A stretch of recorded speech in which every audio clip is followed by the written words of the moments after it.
New York City Public Schools just wiped out Christopher Columbus's name from the holiday calendar. Yes, in its place now, a combination Italian Heritage, Indigenous Peoples Day. CBS 2's Alice Gaynor reports that critics say that the day shouldn't be shared.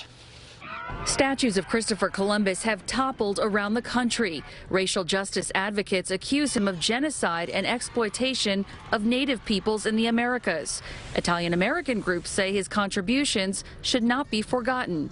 The New York City Public School calendar removed his name altogether from its holiday list, first marking October 11th as Indigenous Peoples Day, then later adding Italian Heritage Day / Indigenous Peoples Day. This process wasn't handled right. The mayor spoke of his own Italian heritage and said neither he nor the chancellor knew about the initial renaming. The end result is going to be a day to honor Italian American heritage, a day to honor Indigenous peoples. I think that's a good way forward.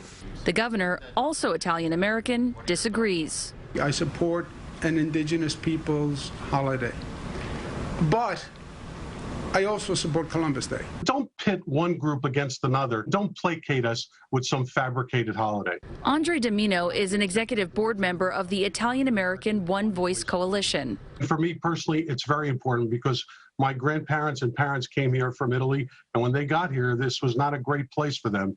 And Columbus Day was a great way for them to enjoy being American because they were so proud to be patriotic Americans. It shouldn't be shared.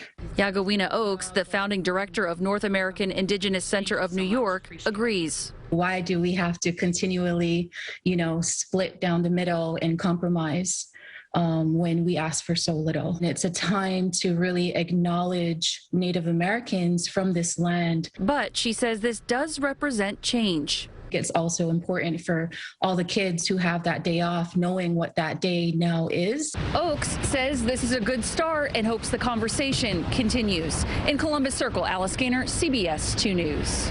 Governor Cuomo says Columbus Day will remain a state holiday.